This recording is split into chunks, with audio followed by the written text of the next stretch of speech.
안녕하세요. 살아있는 책 산책입니다. 오늘 산책길의 책은 로베르트 베츠의 또 제 탓인가요? 입니다. 책의 결론부터 이야기한다면 제 탓입니다. 스스로가 행복할지 불행할지 기쁠지 화를 낼지 신나할지 우울할지를 본인의 생각과 태도에 따라 달라진다는 것을 책에서 이야기하는데요.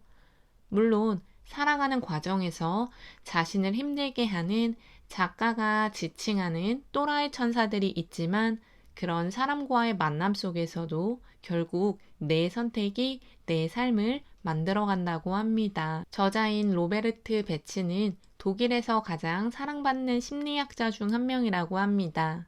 구체적이고 생생한 예시, 유머 감각, 전문 지식이 잘 어우러진 강연으로 남녀노소 모두에게 사랑받고 있으며 베스트셀러 작가라고 하는데요. 10년이 넘는 세월 동안 25만 명이 넘는 사람들이 그의 강연을 듣고 입소문을 냈으며 그 덕분에 꾸준히 많은 독자층을 확보하게 되었다고 합니다. 사랑하라 너를 미치도록 참된 사랑은 자유롭게 해준다. 낡은 신발을 벗어라 등의 다수의 책이 있으며 그의 저서들은 누적 총 390주, 약 8년 동안이나 슈피겔 베스트셀러에 오른 기록을 세웠다고 합니다. 또 제 탓인가요의 원제는 더 이상은 못 참아 라고 하는데요. 분노, 짜증, 압박감 등 나쁜 감정을 새로운 관점으로 분석하여 긍정적인 힘으로 바꿔주는 비법을 책에서 제시합니다. 도대체 다들 나한테 왜 이래? 왜 자꾸 그 사람만 보면 화가 날까?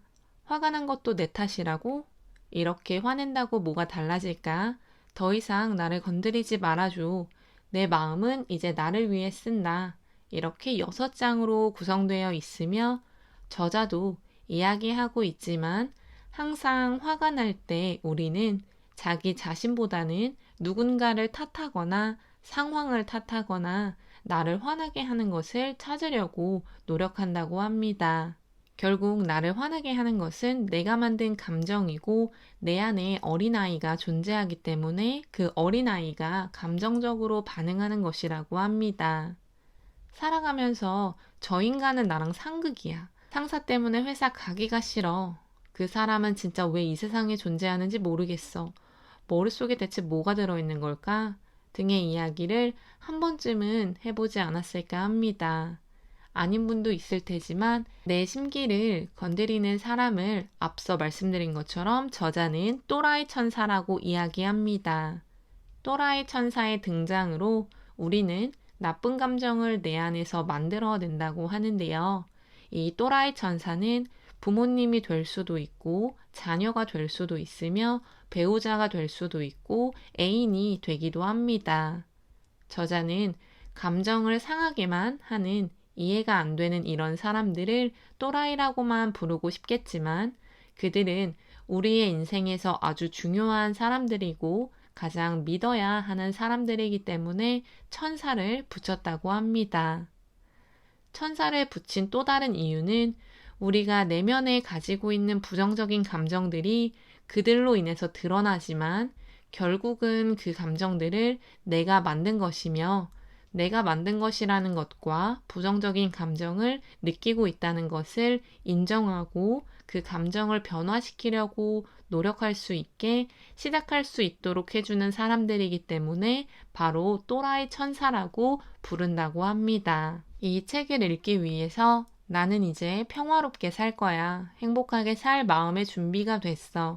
주변 사람들과도 평화롭게 지낼 거야. 이 말을 큰 소리로 외치라고 합니다. 한 지붕 아래에서 원수들과 사는 우리는 정말 서로가 좋아 죽겠어도 쥐잡을 듯 싸우며 살아갑니다. 그런데 이때 그들이 우리의 분노와 화를 돋운다고 생각하지만 그렇지 않습니다.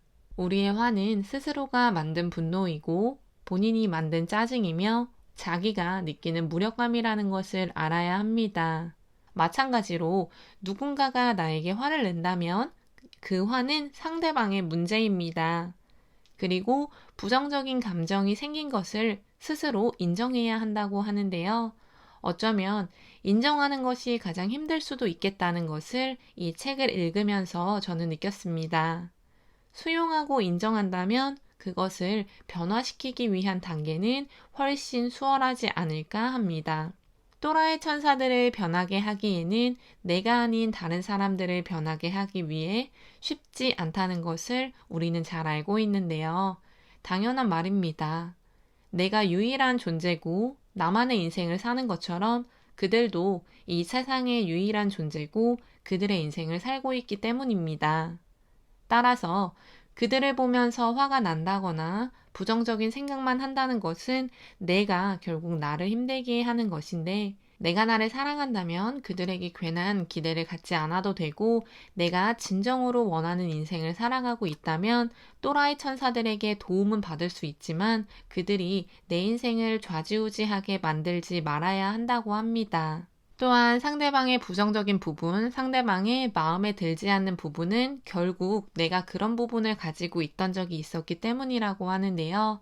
지금은 아니어도 과거의 내 모습을 보거나 내가 싫어했던 내 모습을 상대방이 하는 것을 본다면 불같이 화를 낸다고 합니다.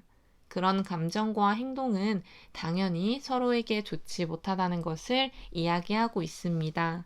따라서 우리는 그런 모습을 나도 가졌었기 때문에 내가 화가 나는구나 라고 인정하는 것이 중요합니다. 부부가 싸우거나 애인이랑 싸울 때, 누군가와 싸울 때 둘만 싸우는 것이 아니라 4명이서 싸우는 것이라고 하는데요. 성인 2명 안에는 어린아이 2명이 있다고 합니다. 그 어린아이 2명이 화를 내고 있기 때문에 싸우는 것이라고 하는데, 이 어린아이 2명은 자신이 가지고 있던 감정을 있는 그대로 드러내면서 성인들의 싸움을 부추기며 어렸을 때 받았던 상처, 애정결핍 등이 어린아이에게 좋지 못한 영향을 주었기 때문에 그 아이가 그렇게 분노하고 화를 내는 것이라고 합니다. 따라서 우리는 어린아이가 내 안에 있음을 알고 통제할 수 있어야 합니다.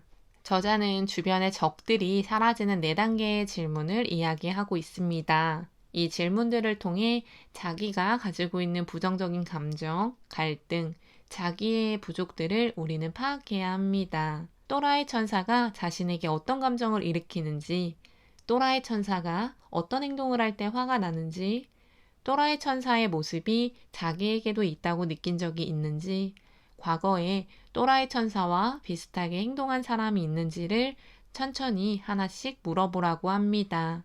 그렇게 작성하다 보면 결론적으로는 자기가 어떤 행동을 했고 자기가 스스로를 통제하지 못하고 있기 때문에 화가 나거나 분노를 한다는 것을 느끼게 된다고 합니다. 또라이 천사들인 배우자, 자녀, 형제, 애인 등 모두 나와 같은 마음으로 모든 사람이 한마음 한뜻으로는 살 수 없다고 저자는 말합니다. 모든 가족 관계와 모든 연인 관계는 항상 균형과 조화를 추구하는 에너지 시스템으로 이 에너지 시스템의 모든 구성원들은 다른 구성원에게 영향을 미친다고 합니다. 자기도 다른 사람도 긍정적인 면이 있다고 하면 부정적인 면이 있음을 받아들이고 서로 이해하는 것이 필요합니다. 또한 또라이 천사들이 나를 아무리 힘들게 하더라도 내가 나를 사랑하고 내가 내 삶을 주도적으로 살아간다면 그들이 나를 방해하는 것은 전혀 문제가 되지 않는다고 합니다. 저자도 말하고 있지만 말하기는 쉽지만 실천하기 어렵다고 하는 사람들이 많다는 것을 이야기하는데요. 하지만 어렵다고 생각하면 정말로 어려워진다는 것을 우리는 알아야 합니다. 또한 자기의 삶은 자기가 만들어가는 것이라는 것도 우리는 알아야 합니다. 지금은 내가 부정적인 감정을 인정하는 것도 힘들고 컨트롤하는 것을 헤매는 것도 당연하지만 그것 자체를 수용하고 자존감을 높이기 위해서 더 자신을 사랑하는 것이 필요합니다. 자기 스스로를 용서하는 것을 선행하고 다른 사람들을 용서하고 다른 사람들을 용서하는 것 역시 그들을 위해서가 아니라 나를 위해서 진행하는 것이라고 생각하면 마음이 더 편합니다. 아무리 생각해도 힘들고 부정적인 생각이 든다면 맞닥뜨린 상황에서 잠시 멀어지는 것도 도움이 된다고 합니다. 하루를 지내보고 이야기하거나 몇 시간이 지난 뒤에 상대방과 이야기하는 것을 통해서 자기의 감정을 들여다보고 통제하라고 합니다. 상대방이 자신의 잘못을 인정하지 않을 수 있음도 우리는 알아야 하며, 근데 뭐 어쩌라고 라는 등의 반응이 나올 수도 있기 때문에 스스로를 더 사랑함으로써 상대방이 그렇게 나오더라도 분노를 표현하지 말자고 저자는 말하고 있습니다. 과거에 얽매인 것을 원치는 않지만 과거의 상처, 과거의 경험들이 결국 지금의 나를 만든 것은 어쩔 수 없는 사실입니다. 그래서 내가 나를 인정하지 못하고 내가 나의 상처를 보듬지 못하면 다른 사람에게 화를 내고 분노를 표현하고 짜증내고 무기력한 상황이 오게 됩니다. 그런 것들을 이겨내기 위해서 우리는 더욱더 자기를 사랑해야 한다고 저자는 끊임없이 이야기하고 있습니다. 자신의 분노를 통제하지 못해서 누군가에게 해를 가하고 스스로 목숨을 잃는 등의 안타까운 사건들이 많이 보이고 있습니다. 결국 그런 일들은 자기가 스스로를 사랑하지 못했기 때문에 나오는 일이라는 생각이 듭니다. 어렸을 때의 부모의 양육 태도, 학창시절의 교사의 태도, 사회생활을 하면서 많은 사람들과의 관계가 우리를 만들어가고 힘들게도 기쁘게도 할 수 있지만 결국 그런 것들이 나를 만드는 것이 아니라 내가 나를 만들어야 한다는 것을 강조하고 싶습니다. 내가 나를 더 많이 사랑해서 그들이 내 삶을 쥐락펴락하는 것이 아니라 내가 유일한 내 삶을 만들어가며 그들과 함께하는 것이 중요하다는 생각입니다. 브라이언 트레이시가 말한 내 인생은 내 책임이라고 하는 문장이 떠올랐고, 로베르트 베츠가 말한 것처럼 내 탓이라는 것을 우리는 인정하고 더 나은 삶을 만들어가는데 노력해야 합니다.